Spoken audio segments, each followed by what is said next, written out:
I confirm, and we are going to be having presentations from 4 to 5. Different organizations. The focus is on importance of Earth Day and why we need to take care of our planet. And then the other one is about solutions as to what organizations are doing to help improve the environment of community board one. So each presentation will be about what they're doing and the importance of preserving and taking care of our planet. It's probably not good then. Yeah, That's ready for that, the and book. then The library. from three Yeah. to four, The I have a presentation book. DJ, a friend of mine. She's gonna be DJing. I was gonna be DJing, but no longer because I think I would have to do other stuff. So she will be DJing 3 to 4, and then 5 to 5:20 to 6 o'clock, No. and after Is it six on will the be table? breakdown, and then five around 5 to 6 will be food giving. We don't want to give the food before because then people just get the food and leave. So So we want to do still the same food. presentations and they put the music and give the food. No. So that's what's happening. So different organizations are joining in. Uh, what's the name of it? Open Point? What's on point? On point. You know anything And we're about? not providing food, Chair. What do you mean? Let's move forward. We're not providing food. I don't understand. Okay. We're Thank not you. providing food. Thank you. Move forward. Thank you, Chair. Okay. Okay, may I ask a question? It's up to the chair. Yes. May I ask a question too? Yes. Okay, we're talking about Earth Day is therefore on April the 19th. Yes. You got it. That's this Saturday. So I'm trying to see about helping out. One of the cleanups is at the Roberto Clemente Plaza. Yes. That's right here on 149th Street. And that's gonna be from 2 to 3:30. Yes. Okay, I'll try and be there. That's a heavy day for many of us. We've got the councilman giving an event at the Bronx Zoo. It's the day before Easter.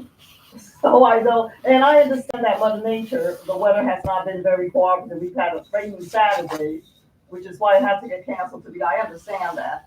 But I think it's gonna be a full schedule for so many of us. But in the meantime, I'll try to at least come for the cleanup. And then there's a DJ going on, what, is that from 4 to 6? No, for 4 to 5 is presentations by organizations. Okay, 4 to 5 Yes. are the presentations. I know a lot of you who are probably going to want to come to that, so I could spread the word. Do we have Yeah. any flyers or anything we can put around the neighborhood regarding? Yes, too. that's what we were doing. We were doing outreach, like Nos Quedamos and other organizations, even the board. So you put in the flyer just recently. Oh, okay, So we had an outreach plan which we put together. Nos Quedamos had a couple of youth that went around the neighborhood putting out flyers and also social media posts.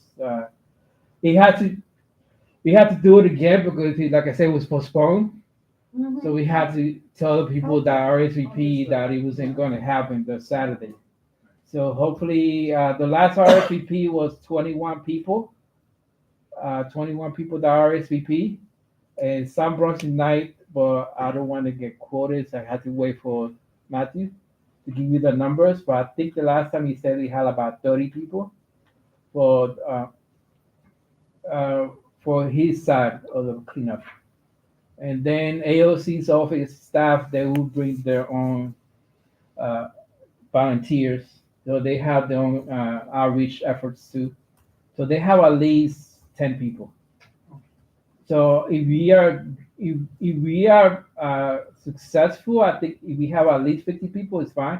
If we have 100, it was like wow, this is the first time we're doing this. So we hopefully everything, you know, hopefully Mother Nature says like have the cleanup and, season. and where will the presentation take place? The Roberto Clemente Plaza. Oh, right in the plaza? Yes. Okay, okay. Yes, you. yes, Anthony? Yeah, and thank you. And just reiterate, most of the board members have all heard about this. This is only the chairs, like he said, building on what the chair said is something that we just moved the date because Mother Nature It was was, raining. was a lot. raining, and Yeah. so this is a great opportunity. It's one of the biggest ones yet, this footprint wise, because the chair had really worked hard with our partners to put this together with the rest of our partner organizations. It is to emphasize the importance of keeping our entire district. We represent Mount Haven, Port Morris, and Melrose, over 200,000 constituents. One of the biggest things that we all want to do is making sure that our community is clean. We believe a clean community not only stimulates economic development, but it stimulates also mental health and so many other things. So I think the chair for his leadership to put this together. It was a long time conceiving this project. It was in somewhat a difficult birth, but he's very persistent in making sure this happens. So congratulations, Chairperson York. In addition to that, like he's mentioned, that North Cadamos, one of our biggest fans and organizations we work closely with, and their energetic environmental justice team.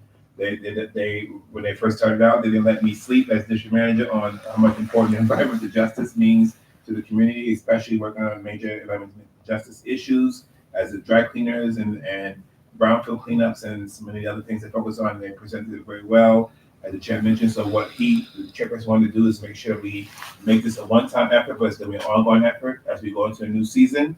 So that's definitely important. This is one of many events that the board is doing. We did recently. We had a very successful job fair. So we had the environmental justice doing this cleanup day, and we're looking at the seniors doing something about accessorize. So community board, we out here. So come look for us. We are in our communities all over the district, and we look forward to working with you to, if you have ideas, please reach out to Diana, Stephen, or myself in the office. And like you said, you should have gotten this in email form. If not, we'd be happy to share flyers. You could share many other people. We think we're not a good season in Easter, but to make sure your community is clean and ready to welcome renewal everything. Thank you, Chair. Do we have just some like future thinking? Is originally the idea was to have 3 per year, but it's very difficult. So the next one, if we could have another one, would be like around August. I'm gonna ask the organizations to if they could do around August, but in other places. The not only having these 3 places, but having other places, even having it in public housing. So that's the goal. And the other one we have green cups like we were talking about. Is the t-shirts. We'll talk about that soon. Yes. Okay, soon. So the t-shirt. So you have the green cups t-shirt. The reason for that as well is not we not only do one cleanup. The green cups t-shirt is to do all the progress that we want to do as a committee. That's why we have the t-shirts as well. It's not only for the cleanup. It's to say that maybe we could have 4 of us volunteer at a garden or do something that has to do with environmental stuff. So that's part of the Green Corps idea. So, yes. I'm going to build on what the chair was also saying, the sites. So we have the Roberto Clemente Plaza, which is right there on 129th Street and 3rd Avenue area. We have the South Bronx United is working on at the Willis Avenue Playground, which is PS 49 right there on Willis Avenue on 140th Street, kind of in that area going towards the back near the dead end on Alexander. And Los Cadamos is doing One plaza. the huh? The plaza. Los Cadamos doing the plaza. Who's doing the other side? They also doing some. The tree pits, Bronx is blooming. Right. So Bronx is blooming. So we have all these great environmental justice, and I'm sure what happens is that even though we have people who RSVP, it always happens people show up who do not RSVP, and we welcome that opportunity. I want to also thank the Sanitation Foundation, the SNY, who work with us to make sure they provide supplies to make this event successful. So, like the chair said, we start from the bottom. Now we're here. We're going to be bigger and greater as we go forward. I'm going to stop borrowing lyrics and own the copyrights to those lyrics. So just want to make sure this is the Okay.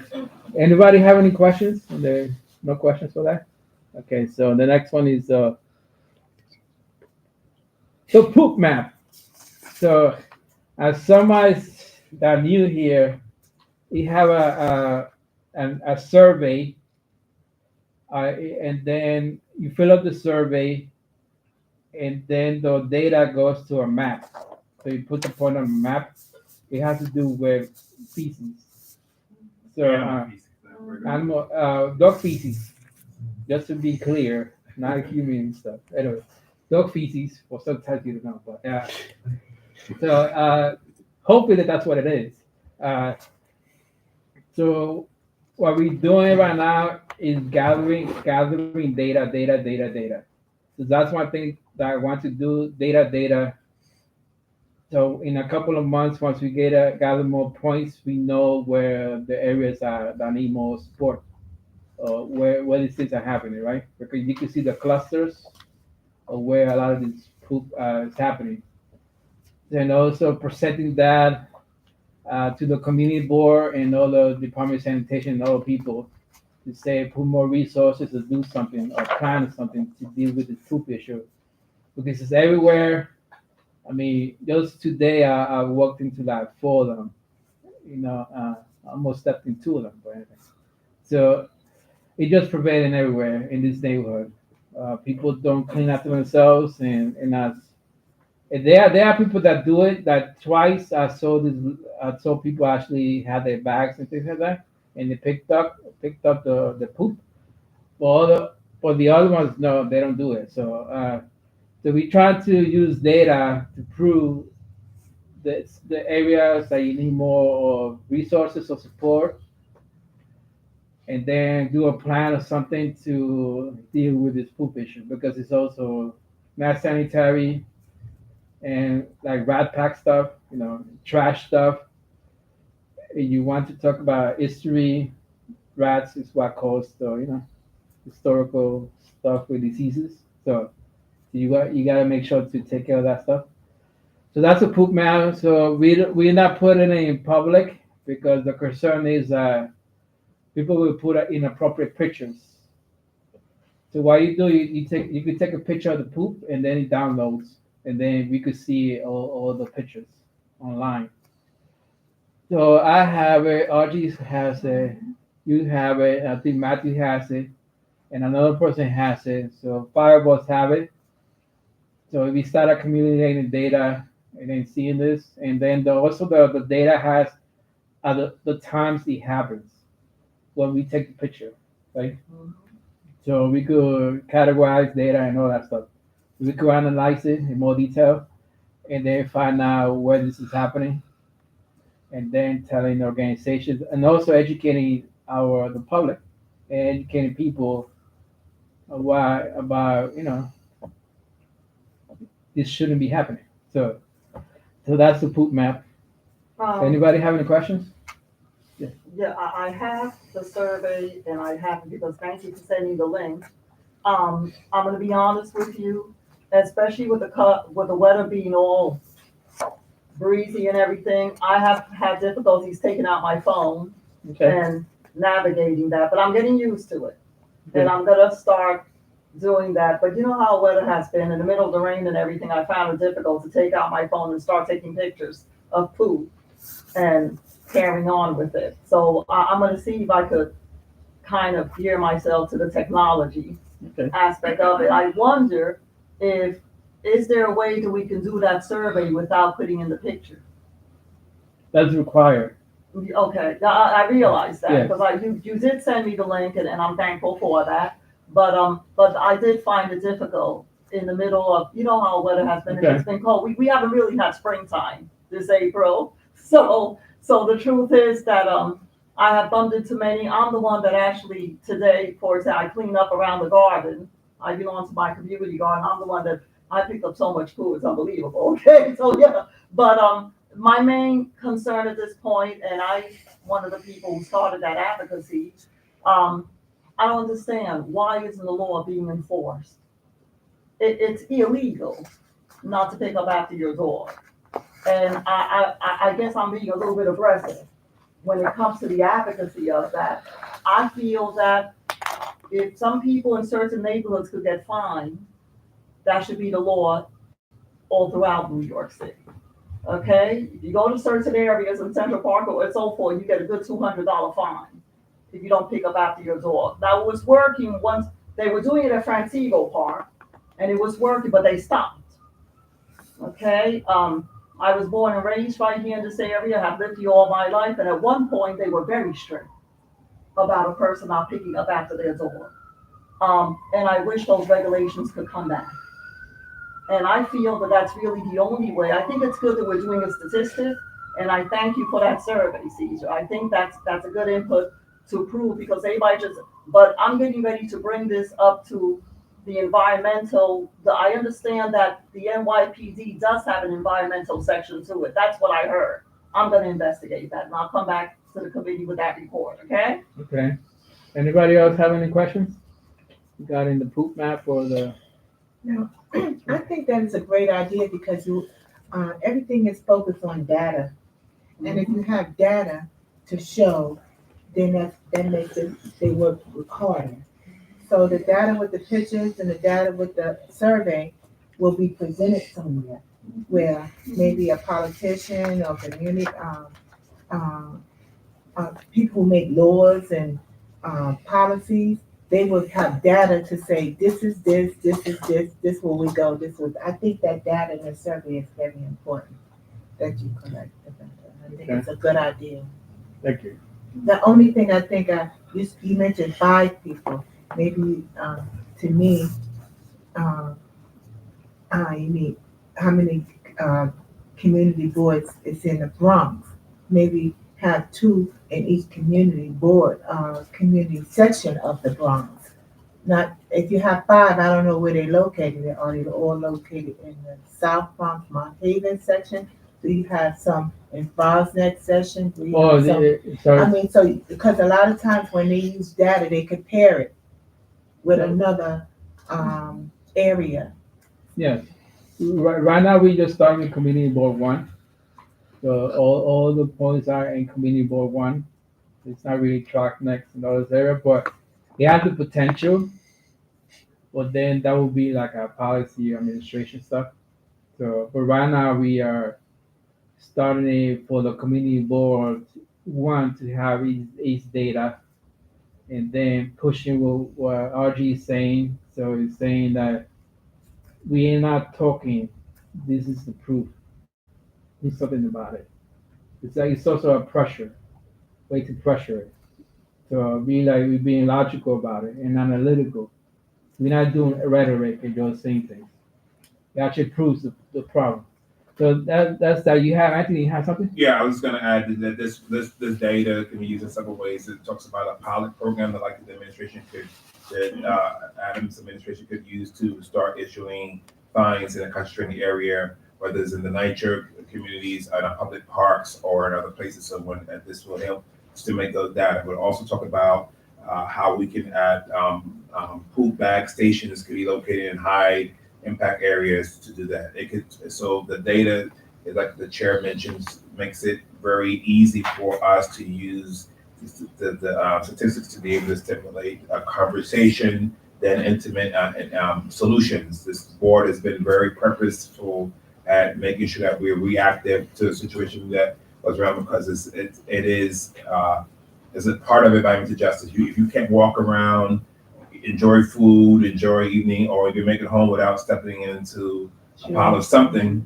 So we want to make sure that speaks to it because also not only does this issue impact, but like the chair mentioned, it spreads diseases to other animals that are around, and that causes higher veterinary bills, and it's economically becoming almost more expensive to do almost anything in New York City, especially in the Bronx. And so we just want to also use this as an education campaign about why it's important for you to be able to do that. And so this was an idea that started to talk about illegal dumping and other things that we were all concerned about in sanitation. So now we hope that something as prevalent as, unfortunately, as feces, we can be able to help make sure that the Bronx stands on ensuring in all aspects, if you look at all our committees, is working on major issues that set standards now in our communities for improving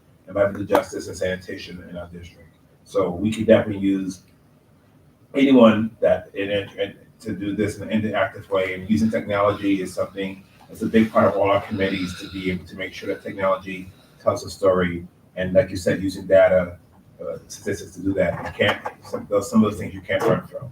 So thank you, Chair, again, for your leadership on that. Yes, Thank you, Matt. thank you. The final thing I would say is more like having,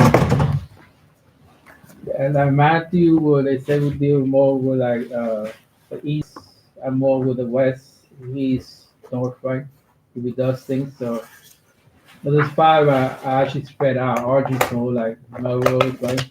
So all five of us are spread out because one thing about data is distribution. You don't want to have only gathering data in one spot because that's not good. You have to be spread enough, to have a good statistical, and not talking math. To have a good distribution, so you see what's happening throughout the Bronx. Well, later on, we're going to push it more to have more people start gathering data because in 3 days, for me, about 3 hours, I had like 35 points. In about 3 hours, just walking about 3 hours, about 35 points I had. So just imagine like staying there the whole day, you could have 200 points in one day. So it just happening throughout the district. Hopefully that pressures people to think about the situation. That's why I put poop map. People recognize that word.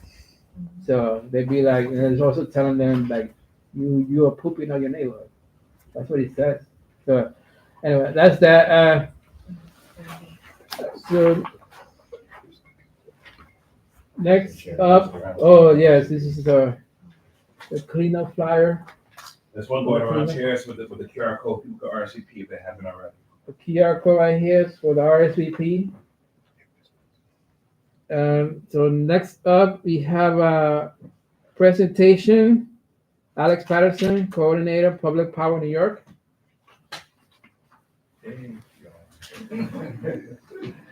Great.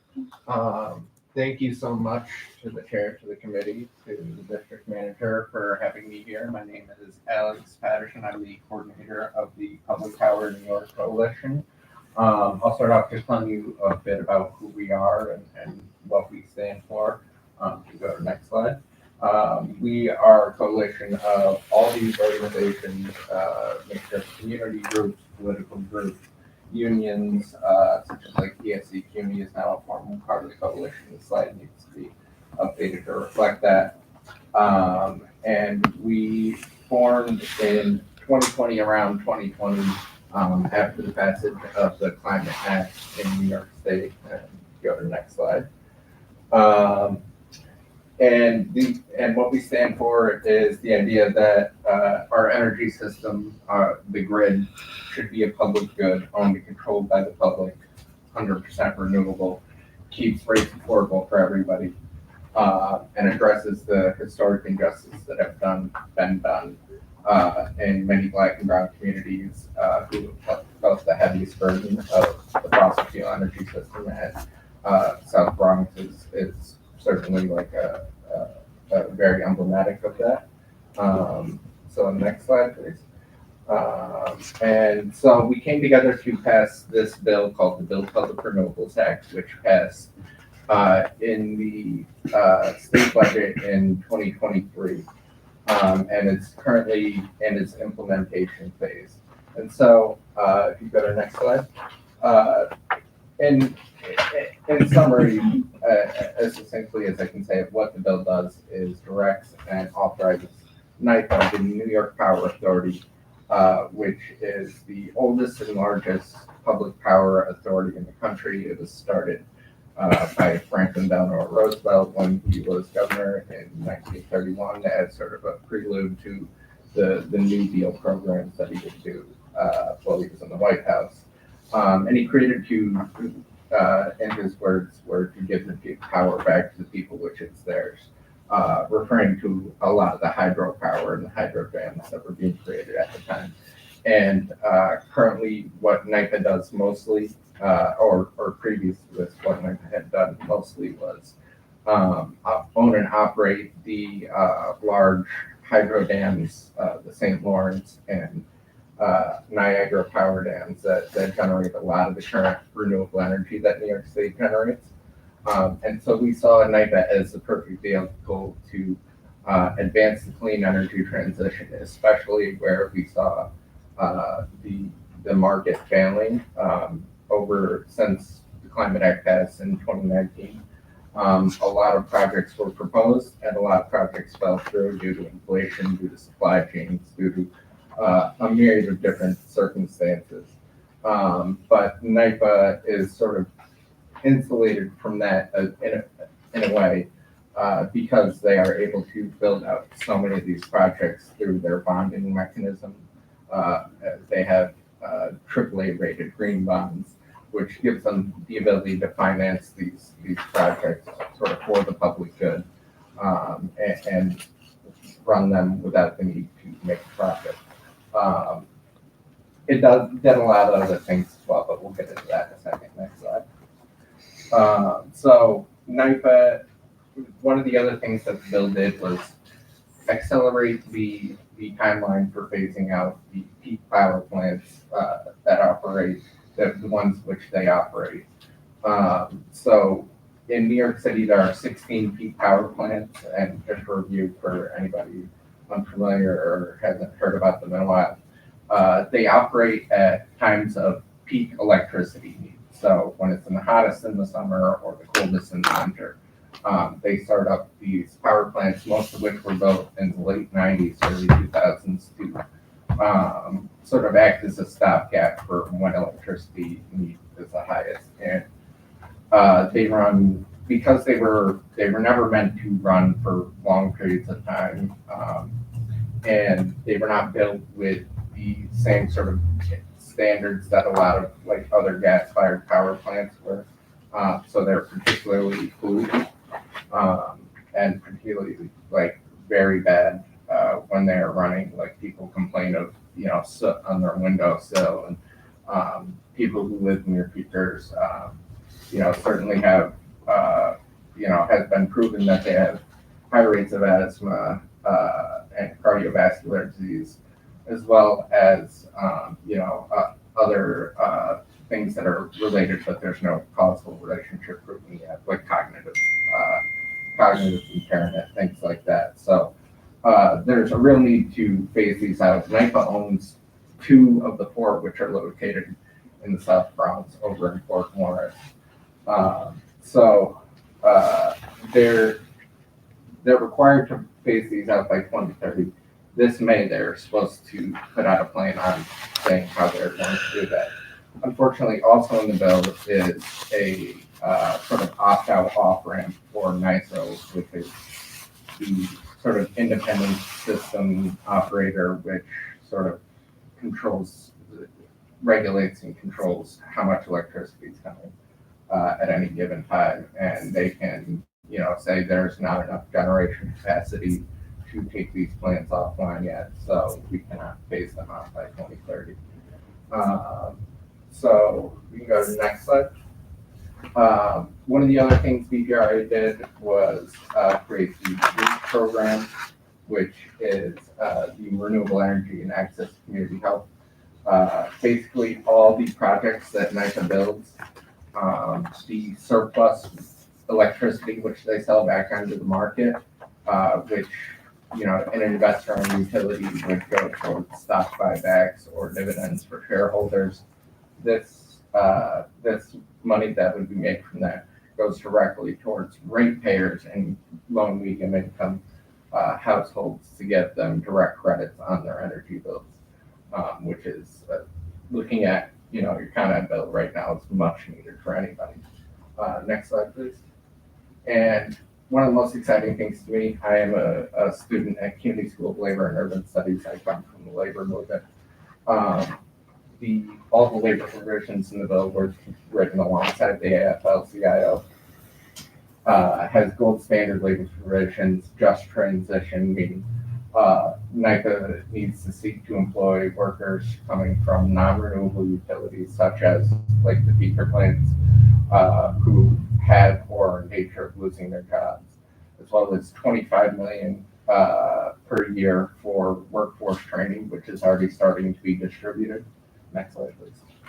Yeah, just in the past year, they already distributed $23.2 million to a variety of like workforce training units,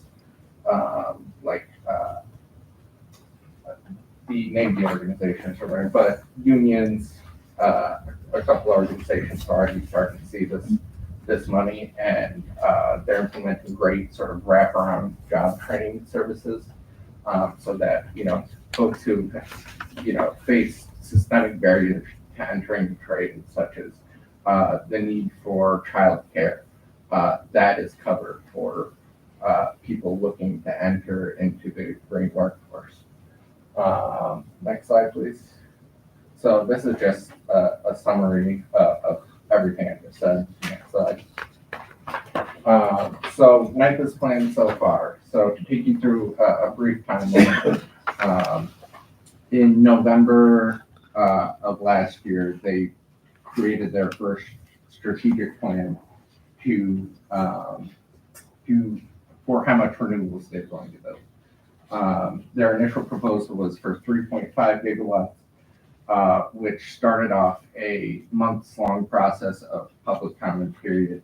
There were 10 hearings held around the state and 2 online, as well as like a public comment email address.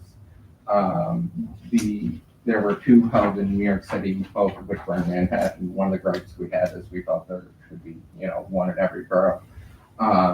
To give you the quick rundown of how that went, next slide, please.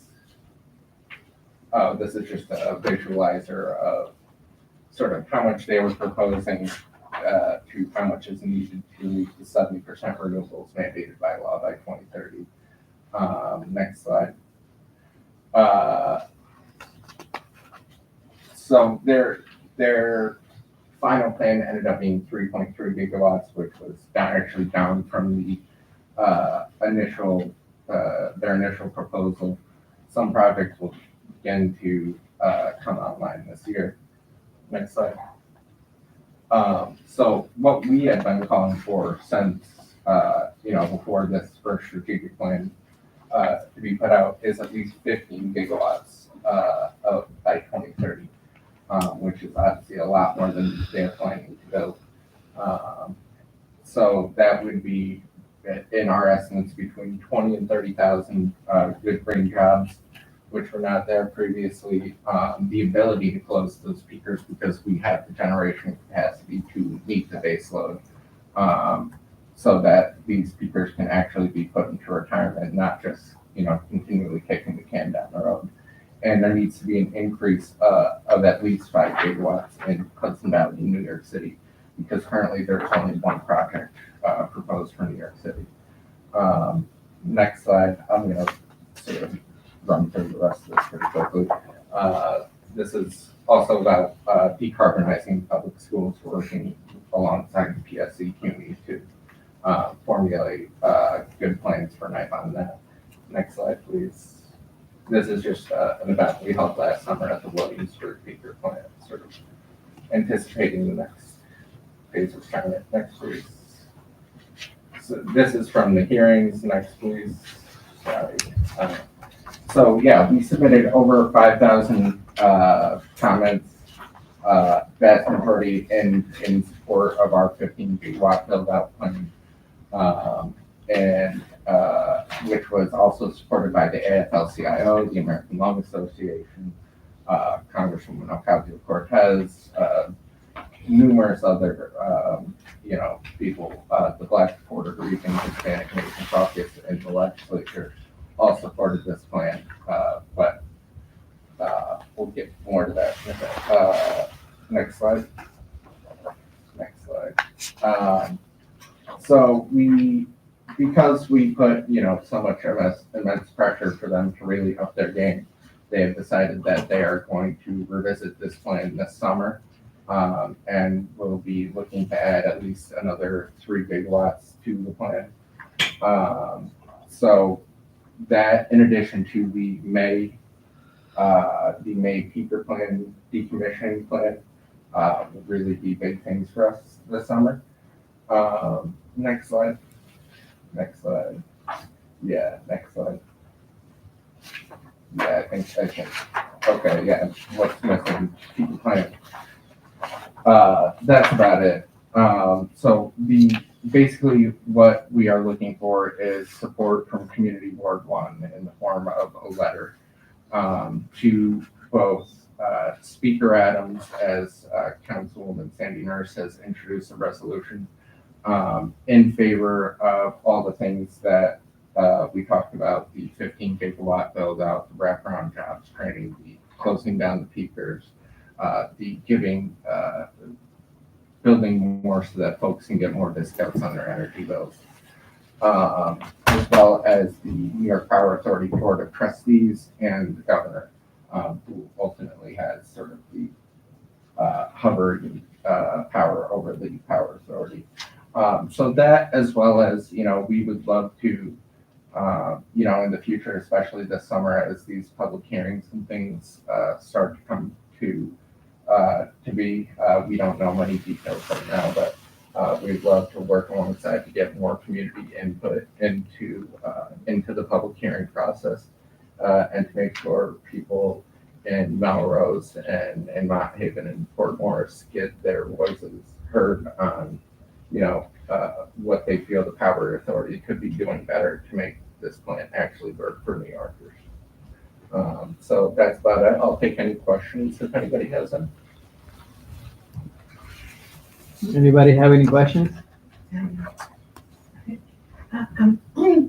would like to know what the power plant look like. You said it's 2 power plants in Mount. In Port Morris. Port Morris? Yeah. What do it look like?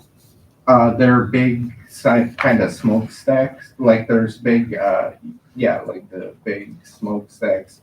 One is the Hellgate facility, which is like on the water, and then the Harlem River one, which is like along 134th Street. They're big smokestacks, but you would only see smoke pouring out of them when they're running, which is about 15% of the year. So on really hot days or maybe really cold days. They're big sort of industrial looking facilities with big smokestacks coming out of them. And one more question. You were saying you want 3 additional kilowatts. Is that right? Well, we would like to see 12 additional gigawatts to what the authority is currently planning. They've said that they're willing to revisit and add at least 3 this summer, but we would like to see a full 15 gigawatts. Thank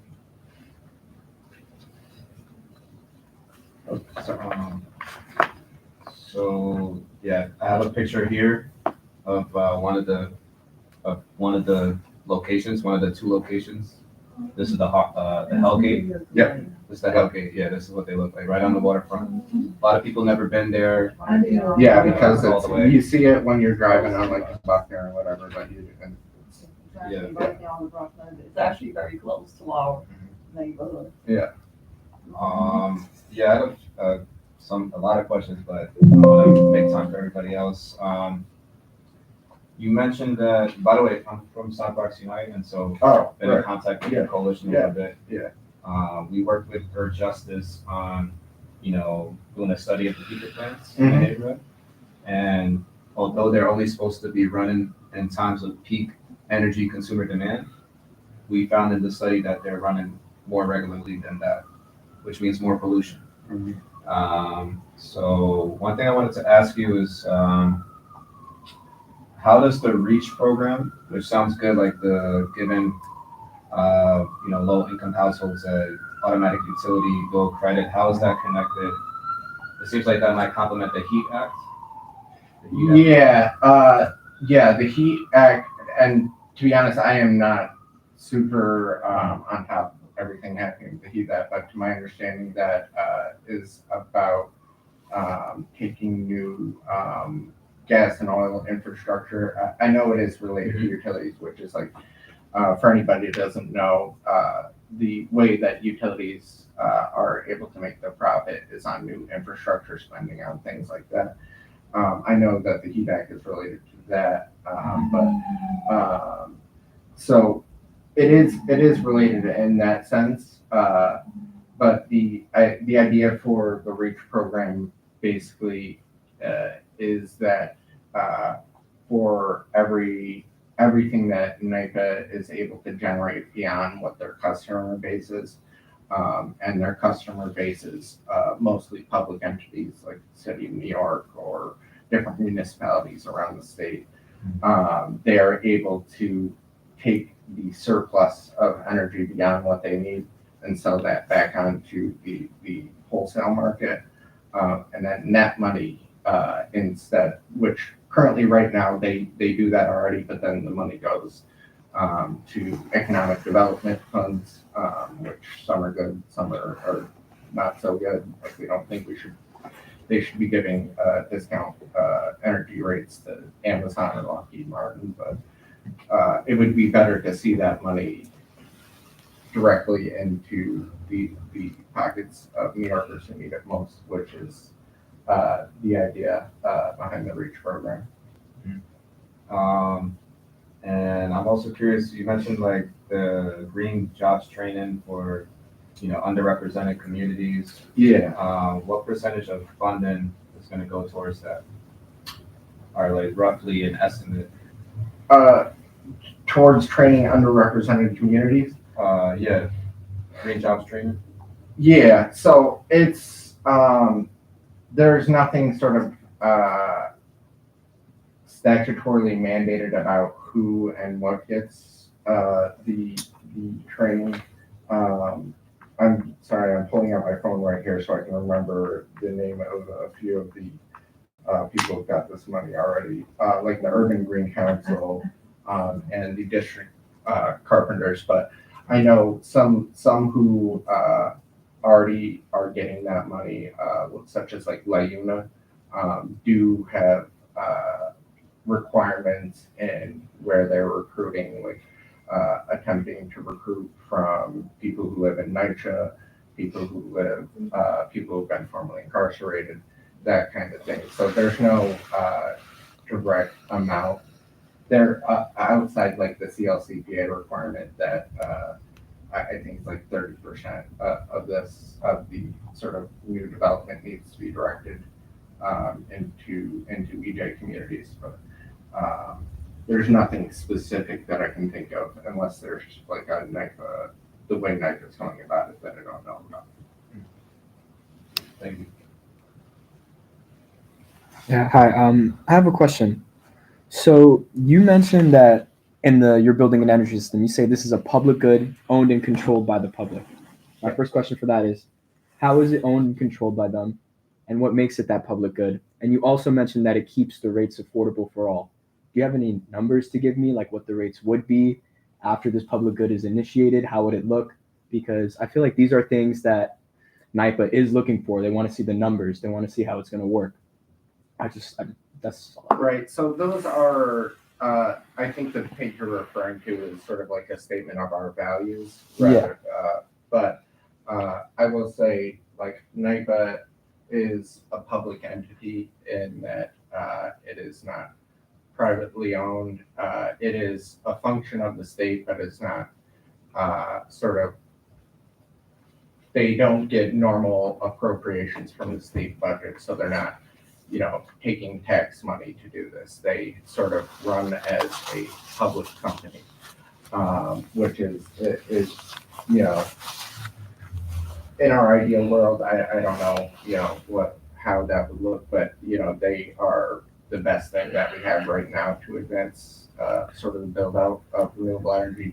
And keeping rates low is like certainly always on everybody's mind. So for their current customer base, which I said is like a lot of municipalities, that kind of thing. We don't believe that you need to do any sort of rate increases in order to finance this because of their bonding ability, which I mentioned.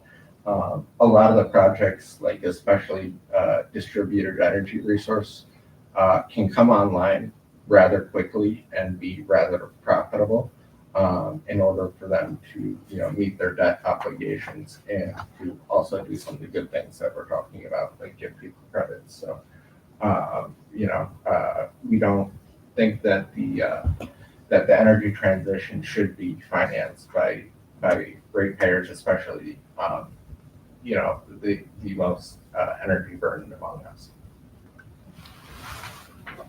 I'm sorry, I have one more question. The energy sources will remain the same type of energy source or a newer plant? Once the peakers are come offline, no, the idea is to replace that existing fossil fuel gas-fired power plant with. There have not been any concrete proposals on what they would be replaced with yet, but something that NIPA has been looking into, especially with like decommissioned brownfields, that kind of thing, is replacing them with battery energy storage systems, which are much needed to sort of like, be able to take some of the energy that we're creating and make it a viable Would use. it be safer, more healthier? Or, Certainly more we healthier. have data to show that this energy source is more healthier than the previous one? Yeah, I mean, I don't have any offhand, but there's, I mean, been a lot of data and studies out there that, renewable energy sources are generally a lot safer and healthier for communities, which they're placed in than fossil fuel. Anthony? Thank you, Mr. Chairman. So a quick question is to ask about, building on some of the questions for the audience. First of all, this community board has passed resolution beyond resolution calling on the closure as planned, going back years of the Pika plants. It's been something that organizations like South Bronx Unite and Los Canales have all done actual bus tours to look at the how we have so many of these negative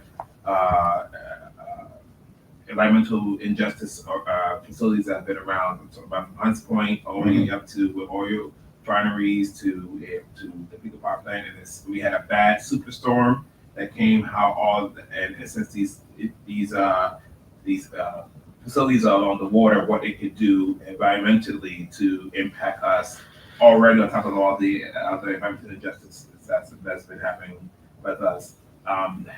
Do we have data, or is there data or website you can point us to? Maybe Matt, you want to jump into this, that we can talk about in case with all the development that's happening in the South Bronx and including Hunts Point and other parts, that where we can talking about the battery reserves facilities, that we can use other resilient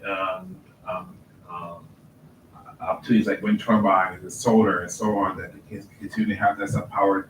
Are there examples of how using those alternative energy can be able to, once the peaker is offline, can create power to be in reserve in case there's a need for more power, give or take, very hot summer or things like that? Yeah. Does that question make sense? Yeah, no, I think I get what you're getting at. And yeah, I mean, it's the New York Independent Systems Operator, which is sort of like the sort of third party that oversees all this and says, would be able to get the go ahead to take them offline.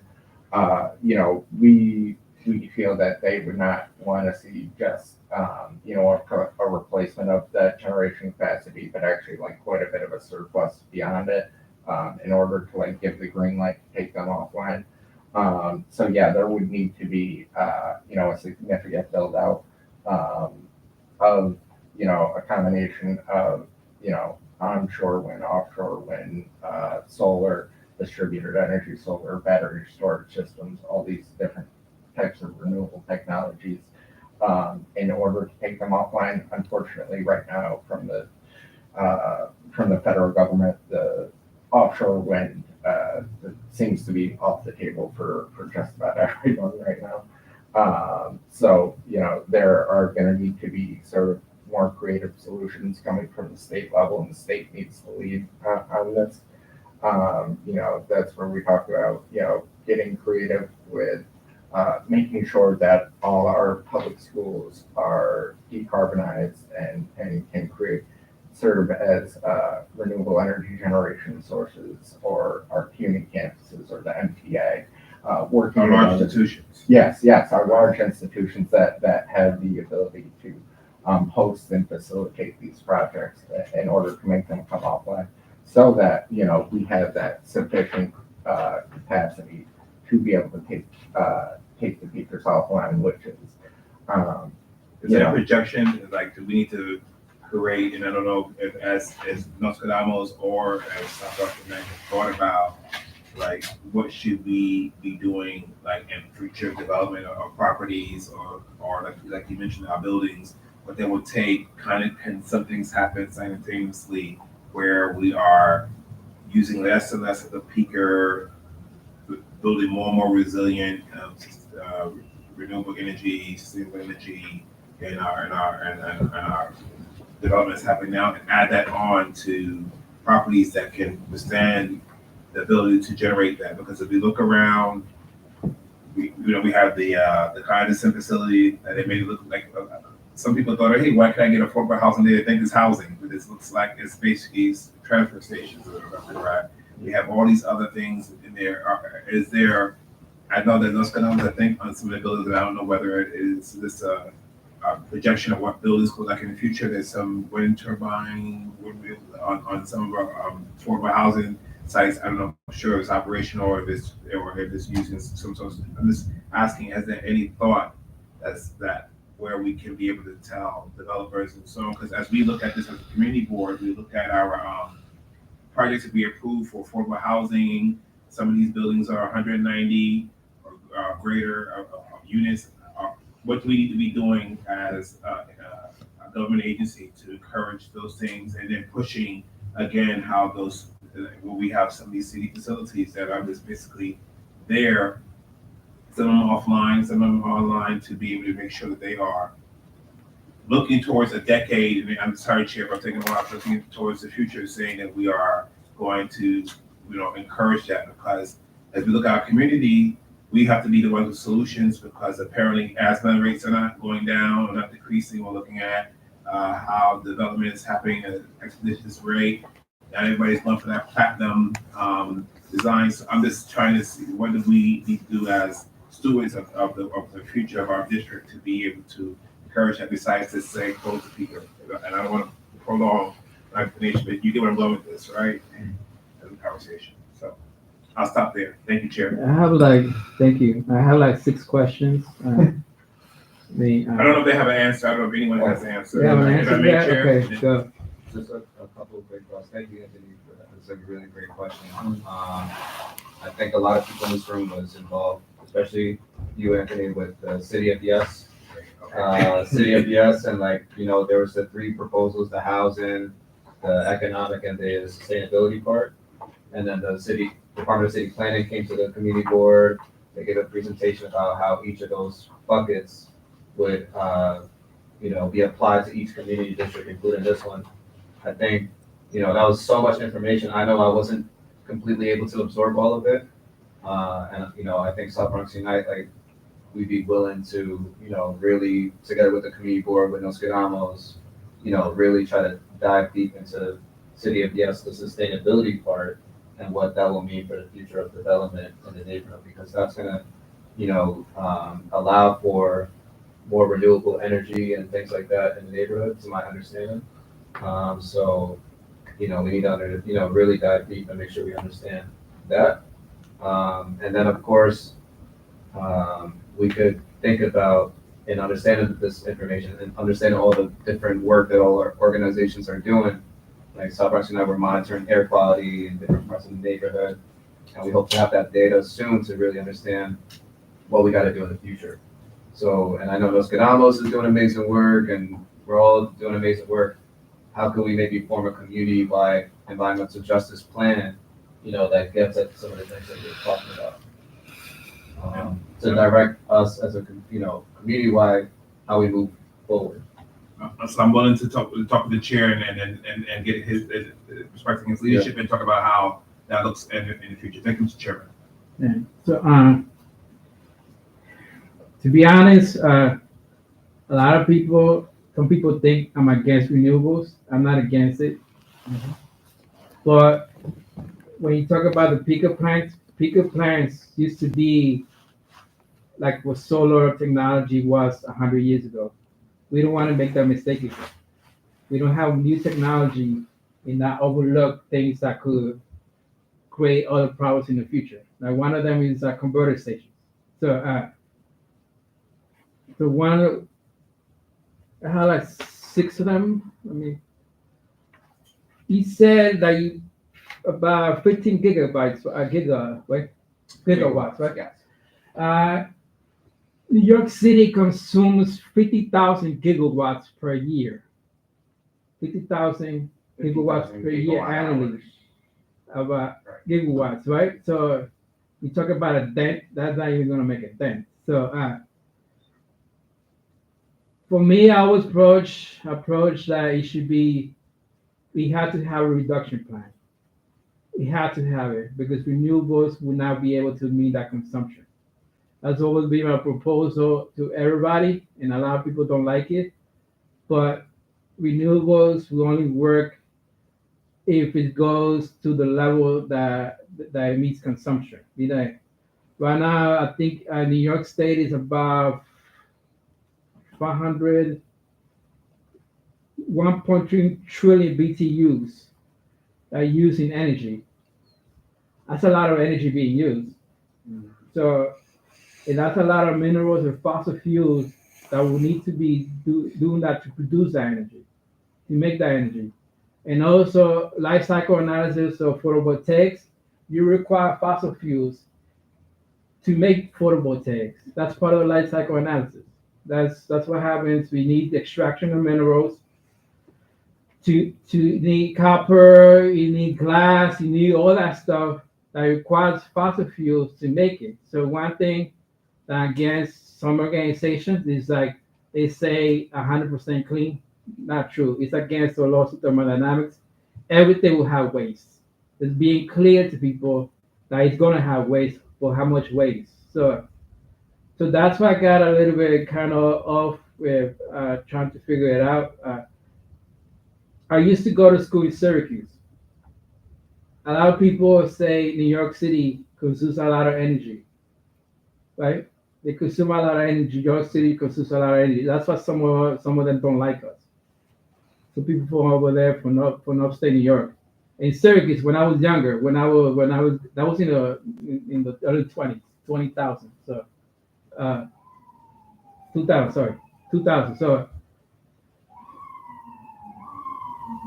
is photovoltaics require space, right, to put the solar panels. In upstate, they have an issues of saying that aesthetic issues and land issues because you have to put this photovoltaic somewhere. And a lot of times they don't put it in New York City. They put it in New York State. This is a state legislation. That's why I'm putting it this way. So how much land will you get? Will you need to use for 3 gigawatts? And how much land you need to use to put the photovoltaics for 15 gigawatts? How much land do you need to produce that amount of energy?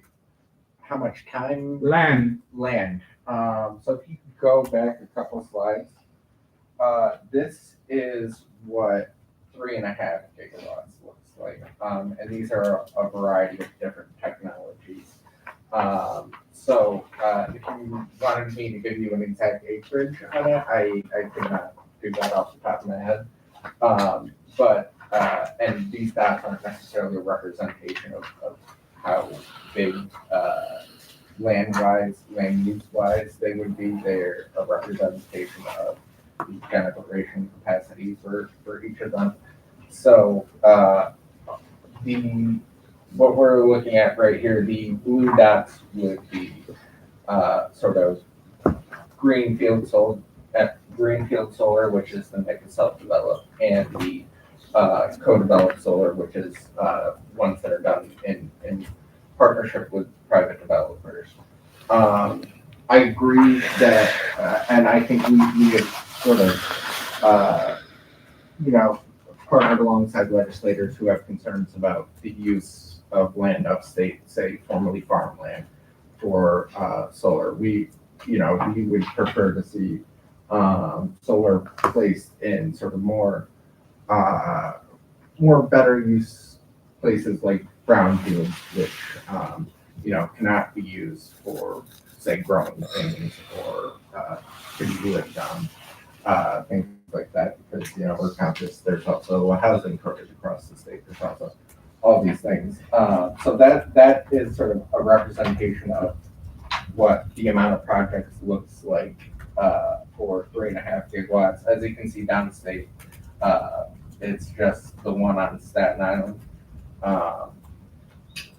which is great. And obviously in a city as dense as New York, you have to get creative. Obviously we're not asking that to go build solar panels over Central Park, but there are creative institutions, whether it be rooftop solar or nitrogen buildings or the MTA or public schools.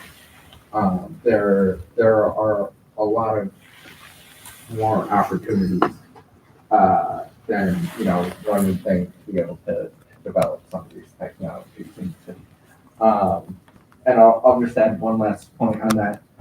Typically when people talk about the grid in New York, they get up about the tale of two grids, which upstate does have a large amount of renewable power in it, and large part due to the NIPA-owned dams out in Western New York. Downstate, we have mostly a dirty grid, and that's not necessarily people living in New York City's fault. That's just the way the grid is developed. When fossil fuel was the only viable technology to meet electricity needs. Now it's a different story, and now we are trying to move into the future in a more just way than what existed before. Yeah, the other one has to do with infrastructure, right? So you gotta remember you had 3 gigawatts, and then you want to go to 15. That's a large amount of energy that you're going from 3 to 15. So that requires infrastructure for AC DC distribution. So where is this infrastructure going to be put in order for it to come here? Is it going to be in upstate or is it going to be in New York City? So I think we are talking about the NIPA is mostly generation capacity. They do own a bit of a fair amount of the transmission lines across the state. One project which was proposed but unfortunately canceled somewhat recently, but could be revived, was the idea of a clean path pipeline, which NIPA was supposed to play a big part in, where some of the energy that's being generated upstate could be funneled into the city. I think is that the kind of infrastructure you're talking about. That that is, I guess, sort of like part of the things that NIPA would work on, but also the NYSERDA and some of the other state agencies that are overseeing the renewable transition. Thank you for that. I mean, the other one is, how do you say, you talk about batteries as part of the infrastructure of solar or photovoltaics, right? So that would be part of the infrastructure as well, right? So, where would the storage go to? It would be in the city or outside of the city, because you need to store some of this energy. Yeah, It's in the NIPA, right? Yeah, ideally we would have energy stored both in the city and outside of the city. You can see here two of the projects that they're working on that they've already sort of approved in this first plan. One greater than 200 megawatt storage facility in Westchester and one in Long Island as well. So we would need to see more of those both in the city and in the surrounding areas. But I will say those, as far as like land use, can be, smaller than a solar farm or a wind farm. Okay. Again, the last time I think the organization, the Clean Path came here, and they did a presentation because they wanted to have a converter station here, which was taken out and put in Queens. And then one thing they said, it was asking, what is the lifespan of a usual of a solar panel, the most efficient solar panel? What is the lifespan of it? What is the lifespan of it? Yeah, of a solar panel. And what's the best one? I think it's like 20 years, something like Yeah. that. So that has to do with maintenance, right? Yeah. So you have to maintain all these things. If you see, you're going for 3 gigabytes to 15, that's a huge jump. So then that will have issues of infrastructure. That will have issues with battery things. That will have issues where DC AC will be put in, and then economic purposes. But this is a public thing. But I just thinking of it because it's a New York State bill. My concern is that I look at it from the New York State perspective. A lot of times we look at it from the New York City perspective, but if land is being taken out from them, there could be a lot of pushback when you have a great increase to 15 gigawatts. So that's only what kind of trying to say. The other one he does sorry. In 20 years, right? All these solar panels have to be replaced. Mhm. So what is the maintenance? They have to be thrown somewhere, and that could create a lot of trash in the future. So is there a plan to recycle these things and to be used more? Or is there a plan that maybe the technology increases better, maybe last 30 years, that they could be replaced for the new things that happen? I don't believe too much in technology, but hopefully it happens. But that's always been my concern, is like you creating trash in the future. Because you have 40 acres, they say it's 40 acres or 15 gigawatts. I keep talking about computers anyway. 15 gigawatts. That's a lot of solar panels. Mhm. That's like, and then in 20 years, they will have to be taken out. And then they will either have to be thrown in the trash, and then you put new ones. It's like, is there a plan for that? So I guess I'll take sort of all of that at once and say, yes, right now we're not going from 3 to 15, we're going from 0 to 15, which, actually they just announced recently that their first project is coming online, or has started and should be coming online this year. But when you talk about everything that needs to go into it, the maintenance, the build out of all this new infrastructure, definitely agree. It's a lot of work. But when we look at the benefits, that's a lot of jobs. That's a lot of people who, having replacement energy sources, who don't need to rely on dirty energy anymore. It's a lot of new investment in communities that didn't exist before. And we talk about sort of the state, and I'd like to remind everybody this as much as possible. It's not the state or the taxpayers footing the bill. This is NYPA and their already existing sort of massive budget has an amazing ability to build out these projects through their own financing on debt, which would appropriations from the state help? Maybe, but we could, there's a lot of different financing mechanisms working with green banks. We just had a conversation with someone from who's working on the Connecticut Green Bank right now, and they've been able to have a massive build out of these new solar technologies on all their public schools in a way that like blows every other state in the country away.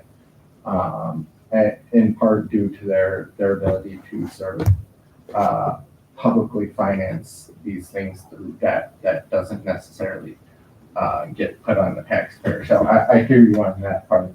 On sort of like e-recycling thing, there are, I won't, lie to you and say that like the technologies are completely there yet, but there is sort of a burgeoning e-recycling sort of industry that works on, and I think there's a lot larger conversation to be had about how, American sort of waste on these kinds of things gets sent to, other countries that we sort of exploit for resources. But that's a much larger question in itself. But that's why one of the original provisions we wanted in the bill was for NICA to actually start e-recycling themselves, doing e-recycling for things like batteries, which did not make it into the final version of the bill, but I do think it's a good conversation to be had. Yeah, there should be that circular economy, like that type of economy for that type of stuff. Hey, there's one more in a comment. The other one has to do with. So okay, we're talking about 7 to 3 gigabytes. So let's stick with 3 gigabytes. I mean gigawatts.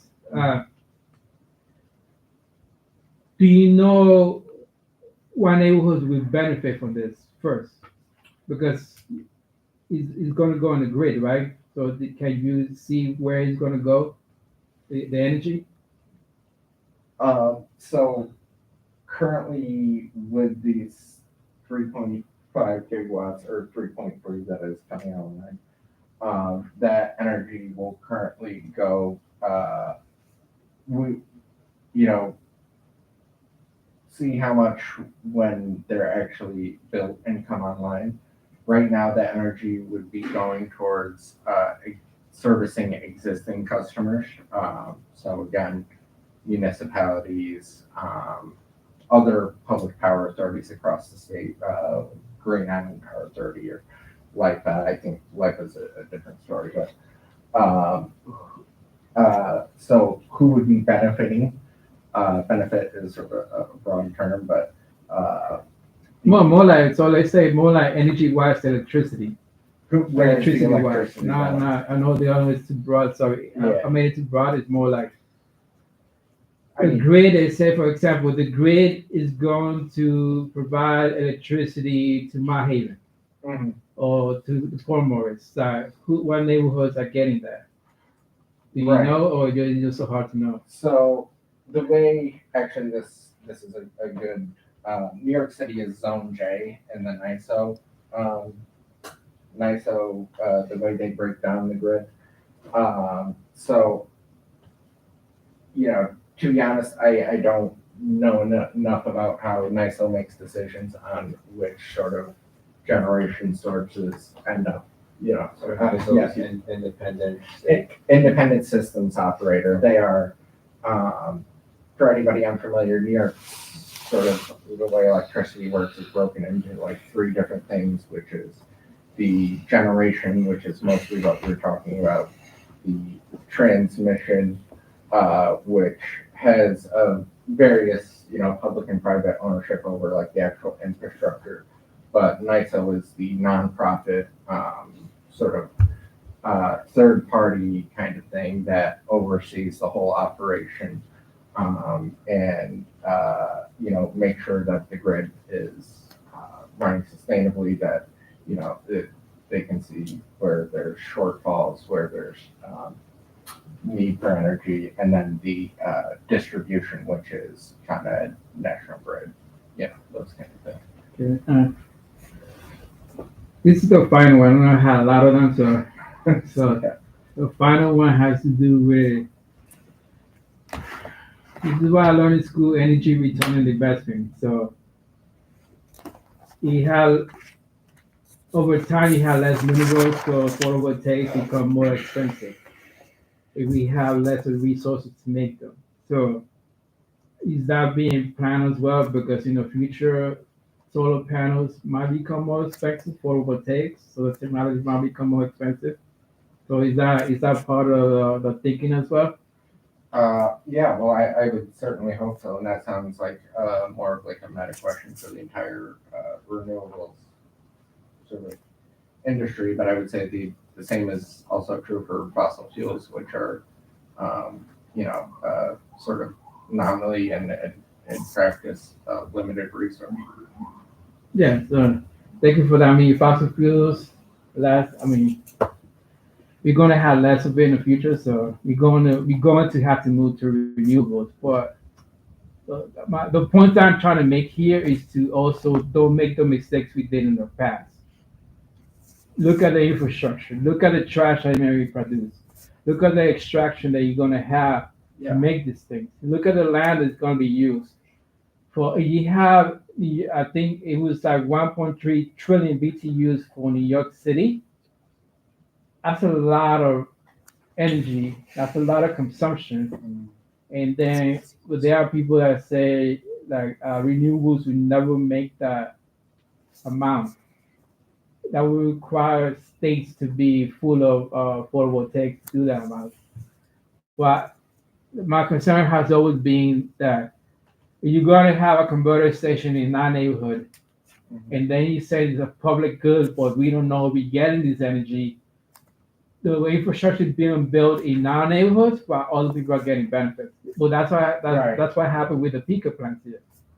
So we don't want to repeat that again. So Yeah. that's what I'm saying. Well, I am for that, but being very aware of what the future is for this technology, because every technology has problems, and people have to be clear about what those problems are, because we don't want to be facing this problem here in 20 years from now. Elijah might be, I don't know, president or something. We haven't talking about this issue. So thank you. Yeah, Anybody else? all I want to say is, regarding that matter, I am concerned about shutting down the Pico plants because as it stands, there's not sufficient capacity. And that is a concern to me because for some reason or the other, our district historically has always been the last one to get how will we get that energy? Okay, and like, I'm gonna piggyback a lot on what Caesar is saying here. We don't want to make those mistakes again, Absolutely. so of course, that is a great concern. Right, And now, that's all I have to say about that. yeah, and I think, that's our concern as well, and we can see that, like, that's a material reality. NISO is not going to approve these coming offline without that generation capacity to replace it, which is, partially where the 15 gigawatt and 5 gigawatt downstate demand comes from. It's also comes from like well-researched, papers that, people far smarter than I am commissioned and people who research the grid thoroughly, which I forgot to mention are all of our studies that we have either worked on or helped commission around this topic are available on our website, and I can send copies of it to you guys as well, so you have those. Okay. Anybody have any questions? Anybody else? Okay. Okay. Real quick, like if people are interested in supporting, like, what do you have any call to action currently?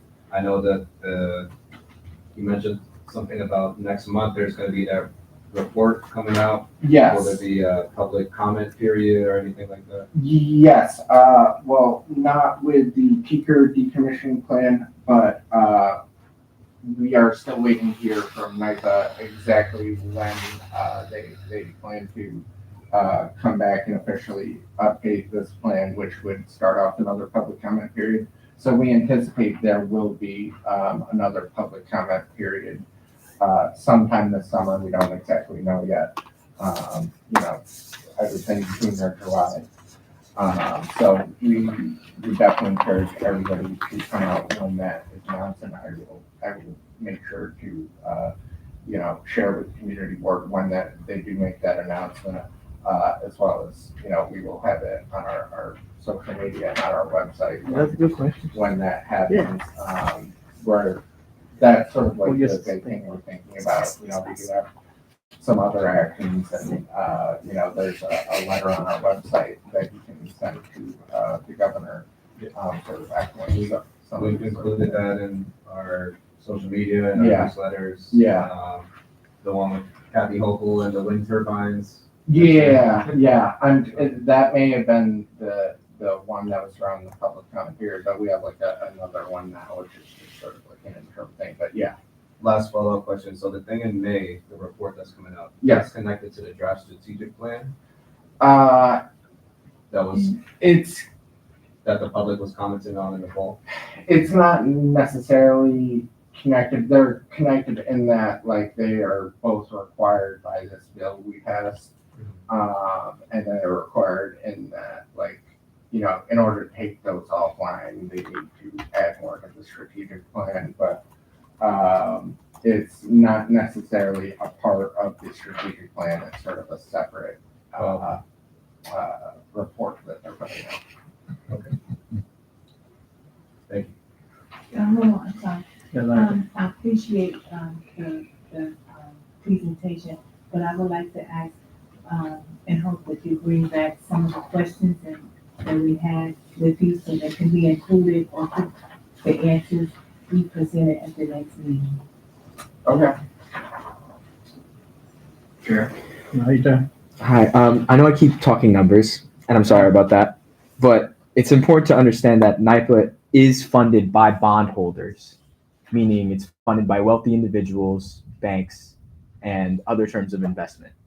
So when they get their money, they ask for a large sum of money, and they put it into that infrastructure, and people expect a return on their investment. When you say you want to develop into solar energy or renewable energy, you have to explain this to NIPA. How are they going to get their return on their investment through this long path of solar and renewable energy? So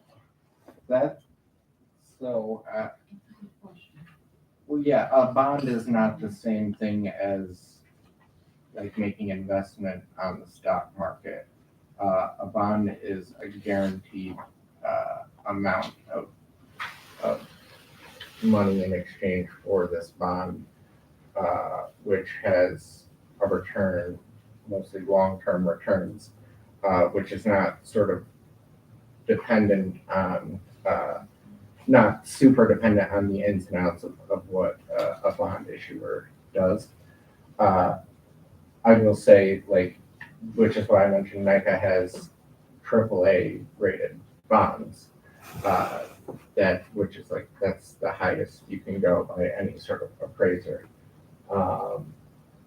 So there's no added or reduced return. I was just for a wondering, bondholder. because NIPA essentially functions as a business.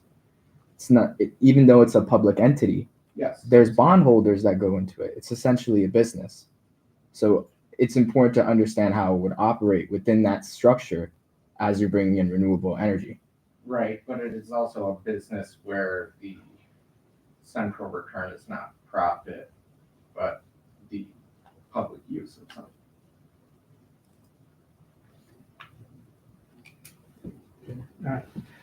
Anthony, we had to vote on this, right?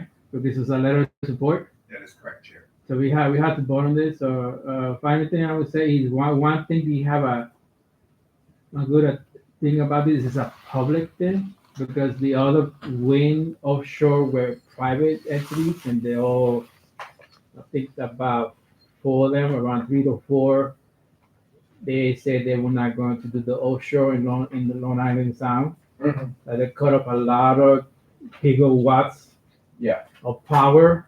And I think one that's still remaining is in a community. I forgot the name of that entity, but it has been an attack on private entities as well to create renewable energy, which is unfortunate. But this is a public thing. Hopefully, it stays public. It's a good thing per se. But like I said before, when you have these things happening, you gotta look at the details. Life cycle analysis of solar, life cycle analysis of batteries. There are people that say that batteries should be put in certain places, which I object to it at times.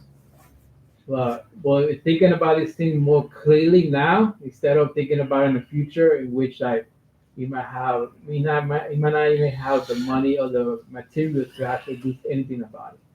So just to be, be aware of that and also inform that to people. It's no such thing as something being clean. Everything has waste. So that's sort of thing, and you just explain that to people because a lot of times they put like 100 net carbon or whatever. That's not true. So just being clear as to how you're informing people about this thing. So now we're gonna have a vote, right? So this is for a letter of support for to be a letter of support for public power to Eric who? Uh, my request is to Speaker Adams of the City Council in support of Cindy Nurse's resolution, which is in support of everything that we just talked about, but also to the governor as well as the New York Power Authority Board of Trustees. What's the resolution? 710. Which could be being considered this month. The motion first, and then the motion from the floor, and then discussion, then I'll call the roll. Okay. So somebody has to put a motion for what he's saying or So what he wants. just want to make sure, Yeah. Mr. Chairman, that only public members and board members who are assigned to this committee can vote or make a motion during this time of roll call vote. Thank you, Mr. Chair. Okay. So somebody from the board has to make a motion or what he stated. Letter of support, right? Dates. I make a motion to make a letter of support based on the conditions of what Cesar said about renewable energy and based on the fact that we have more of a statistical viewpoint behind what we're actually looking for with renewable energy. Who wants to second the motion? I second the motion with Cesar's conditions. Okay, Discussion. discussion? Anybody have a discussion to that motion? Anyone can make a discussion to that Anybody motion. can. Doesn't have to be a board member. Anyone can discuss the motion, but the vote will go over 44 members. Anybody else? Okay, it will be. We'll do, the chair has requested a Do roll a call roll vote. Committee Secretary, John P. Sanchez, how do you vote? Aye or yay or abstention? Aye.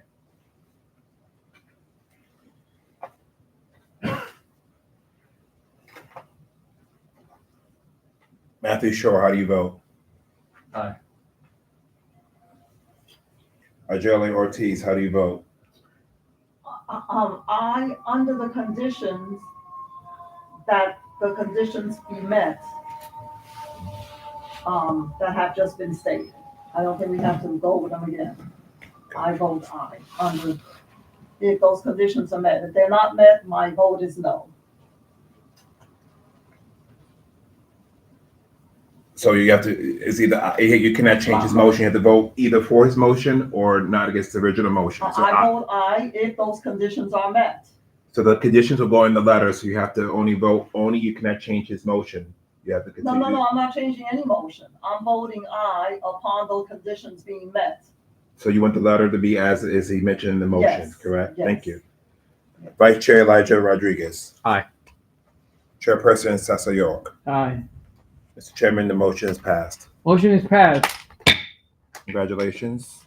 Yay. Please send, so please be mindful that that this motion will have to go forward to the full board that meets on the last Thursday of this month and they have to vote in the affirmative in order for your letter to be submitted. Please send the draft letter of support to the district manager on the board at your earliest convenience. Okay, great. Yeah. Thank you, Mr. Chairman. Yeah, thank you so much. I appreciate, you guys giving me the opportunity to speak with you all and hearing some of what your concerns and what you guys think about the process. Very much appreciated. And yeah, look forward to working together to figure out, a good letter that sort of benefits everything that we talked about here tonight. I appreciate it. Thank you. Thank you. Thank you. Well, what's the next one? Okay. Next person up is Climate Justice Fellowship Plus program. Yes. What's your name? Precious Butler. Precious Butler. Precious Butler. Yes. Yes. Good name. Okay, good evening, everyone. My name is Precious Butler. Thank you for giving me the opportunity to speak about the Climate Justice Fellowship Plus program. I'm pretty much here just to spread awareness about the fellowship program. So NYSERDA has partnered with Bronx Works for the Climate Justice Fellowship Plus program. Bronx Works will provide case management for fellows to support their success in the fellowship. This fellowship connects eligible individuals with full-time opportunities in climate justice and clean energy initiatives in the Bronx and Queens. Participants can earn $30 per hour for 15 months, receive low or no-cost health insurance, and access to $5,000 for professional development. Applicants must reside in New York's 14th Congressional District and be part of a defined priority population. In addition, NYSERDA is encouraging organizations to apply to this program. Eligible entities include nonprofit organizations, public libraries, public colleges, public universities, or private nonprofit universities located or serving the Bronx and Queens. Organizations will receive a subsidy up to $73K at this time. And pretty much throughout the program, fellows will receive mentorship, guidance, and networking opportunities to help accelerate their careers. So if an employer is interested in the program, you can let me know. I do have some flyers here. I have brochures. So pretty much if you have any questions about this program, let me know, because we are looking for people to join. May I ask one question? Yes. May I, Chair? Yes. Okay, the only question, what is considered a defined priority population? Okay, so that's a very good question. I do have a list here. Okay. So, priority population for the program includes a displaced homemaker, a low-income individual, individuals with disability, older individuals, previously incarcerated individuals, individuals expressing homelessness, and there's a whole list of priority population, people who aged out of foster care system. So all of the information is in the Thank you so much. Wonderful. And I do know, I will be passing it on and think there are individuals that will be interested. Thank you so much. Yes. Very important. Thank you. Wait, yours has color. Yours has color. Mine is, Like yeah, check the finding a color. job, It is or like, somebody within the climate, or people, especially the youth who may be interested Yes. in getting a climate job, and maybe even, it could lead to a whole career. Yes. Wonderful. Yes. Thank you so much. Wow. Very good. Thank you. So Bunch and I were considering the program. So Yes. I see you on the emails. Yes. Thank you. Thank you. Great. Thank you. I think I applied to it. I think you told me that before. Is this part of like funding from AOC stuff as well? Yes, it is. Yeah, I did apply to that. I was called but never called back. Oh. So then he sort of like, I think it was the one that maybe it's different. It was like work for an organization or a company Mm-hmm. to do environment, to do climate stuff, and then you'd be like, so like they would mentor you, things like that. Is that the one? Well, there are different ponds. Okay, different parts. Okay. Yeah, so I'm not really sure which one you're referring to, Okay. but this one is the Climate Justice Fellowship Plus program, as you stated. It is with the support of AOC. It is a pilot program. Okay.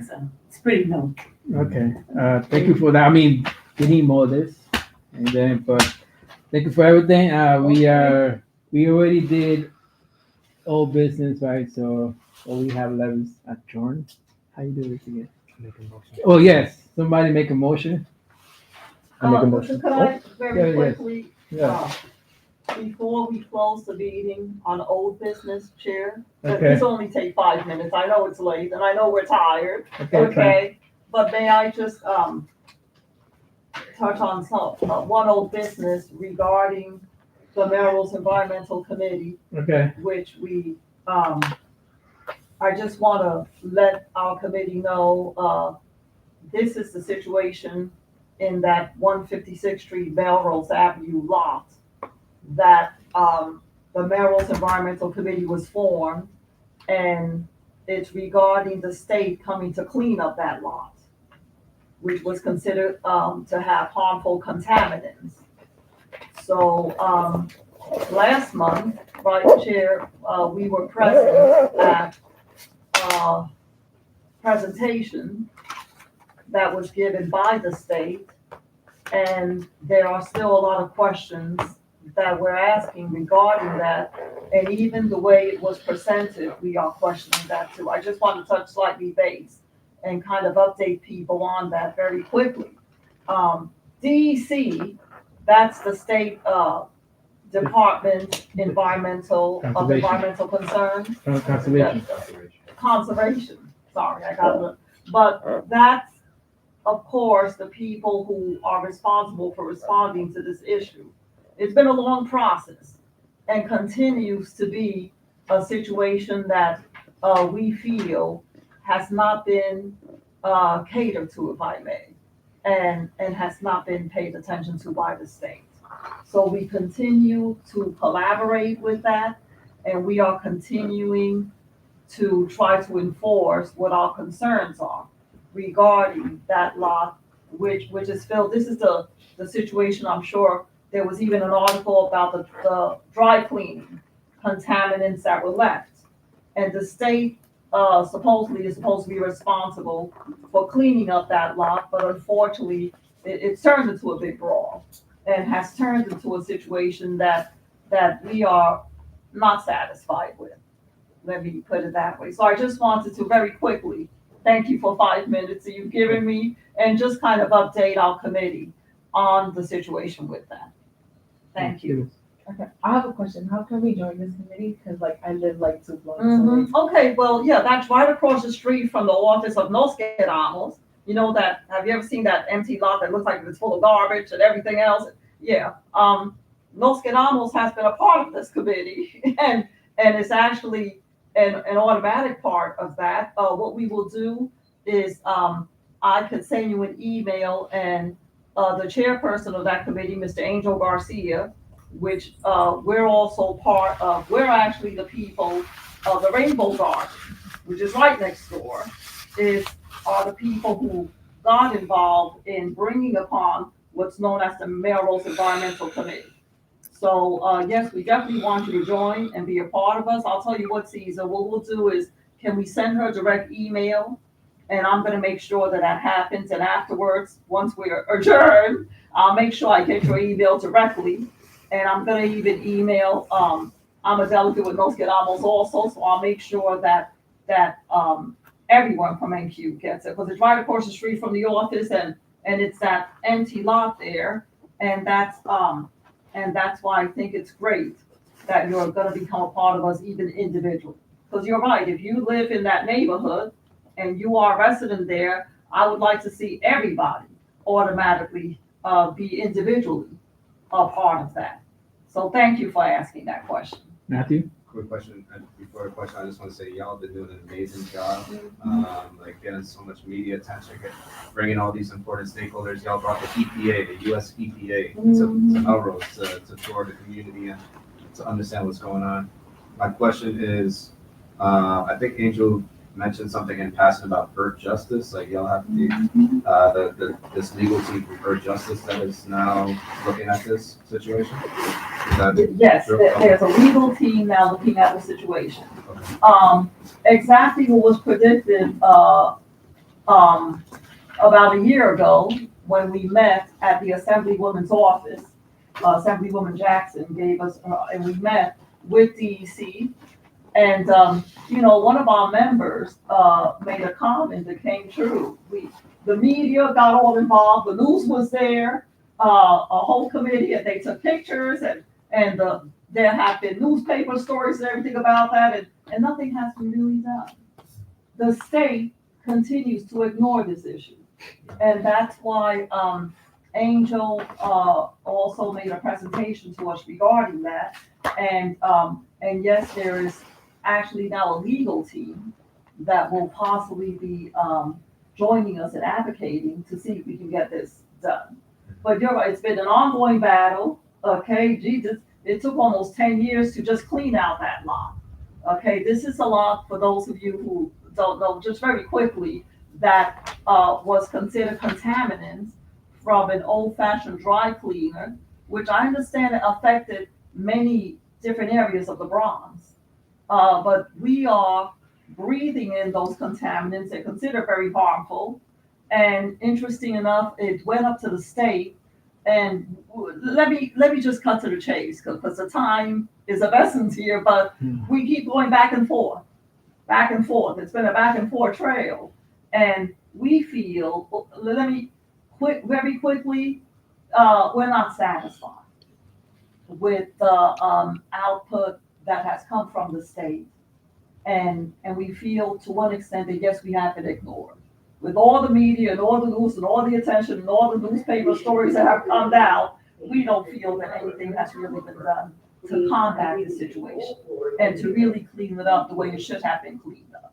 Okay, I mean, there's a school next door. There are children that walk past there every day.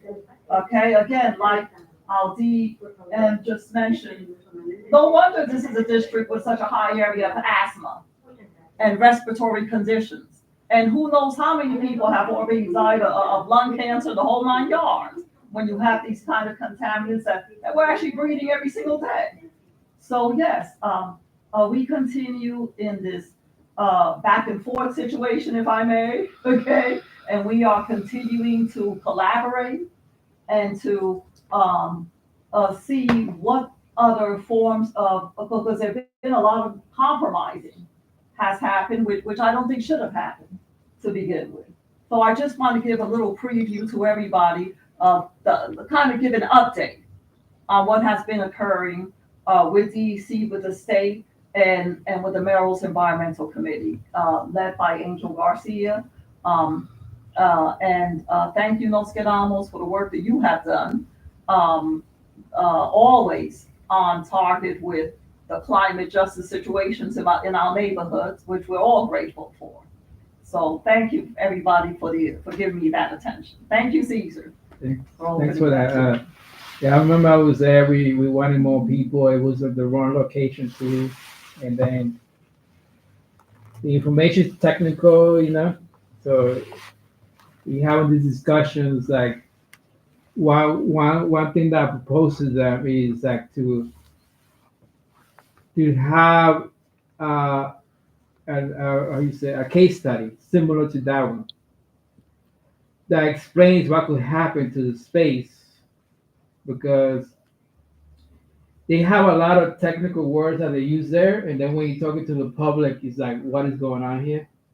It is not clear as well. They use a lot of diagrams that are very scientific, and then so that's one problem as well. Is just the communication with people, and then being clear as to what's happened. The other one is that they say DEC could talk about this, but you need the Department of Health to talk about the health issues, but the Department of Health is not there. So when we ask a question about health issues, is that, and the other one is the data. I say we have the data, but we need to additional data. If it proves wrong, we have to change it over in 2 years. So it's a lot of kind of miscommunication, a lot of clarity as to what's happening, and that's what I noticed with them. So I proposed to them, well, have a case study that's similar to it, so at least you could match it so people have an idea what's happening. Hopefully do something like that, but it just like it's all over the place, and a lot of times they use signs, they use sort of like, I know what's happening, you should listen to us, and they should listen to the science. I'm a science guy as well, but it's like sometimes you have to communicate clearly to people, especially in the public, especially a lot of the jargon that is used I said, okay, if somebody that's coming in, he's not gonna understand what you're talking about. So just being that, and Archie was there with the whole group, Angel and all that. So you gotta keep fighting on this thing. So that's my comment. Next, anybody else? Just real quick, just 20 seconds, I promise. Is it okay if I just mention another event? Yeah, that's fine. So the event's gonna happen before our next meeting, so I just wanted to mention it real quick. I didn't print out the flyers, I'm sorry, our printer was not working today, but on May 10th, I have the QR code here if anybody is interested after this pitch.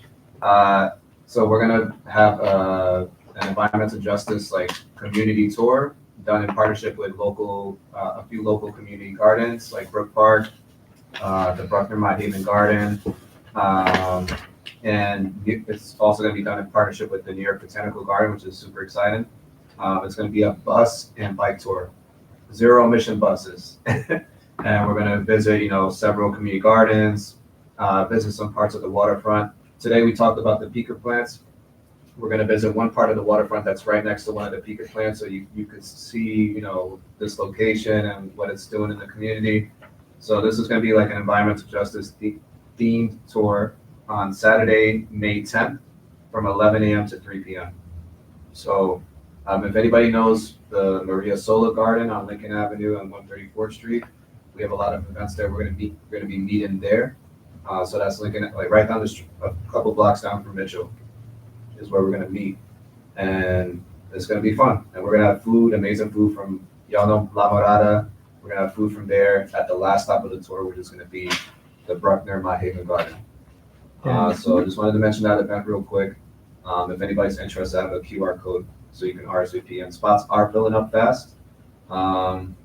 So yeah, just, after this meeting, I have the flyer right here. Okay. And then we'll add this amazing tour. So when I was talking about the bus tour part, and when I had Dr. here, it was something it's been something that's been going on, but it definitely talks specifically about the great work that advocates have been doing over a period of time, but it also highlights where environmental justice has been going in this community for such a long time. So sign up, get on the bus, as they say. Get on the bus. We'll have free bikes too, like free city bikes. If you want to do the bike though, we just ask like if you could possibly bring a helmet, but we will try to have some free like secondhand helmets on hand, because we know not everybody has a helmet. So just want to mention that as well. It goes, is it driving to the Greenway also? Or close to? Parts of what will Yeah. be, yeah. So it's beautiful to see the Greenway. It's Yeah. amazing. I did it last year. It's really fun. Oh yeah, that's right, you were It's there. really great. It's really, I think everyone should do it. Yes. It's great thing. Who's moderating? Is Michael doing the moderating? again? Oh, so we're gonna have Maxi, we're gonna have Dior from, That's nice. like several people from the community, Danny from Brook Park, like, Yeah. a lot of community leaders and amazing people. Yeah. Okay. So, Matthew, you want to adjourn? Make a motion? I make a motion to adjourn today's Environmental Justice and Sanitation Committee meeting for Bronx Community Board 1. I second this motion. Okay. All right. Discussion on the motion? Discussion. All in favor, say aye. Aye. Adjourn. Hey, Anita, good to see you. Yeah.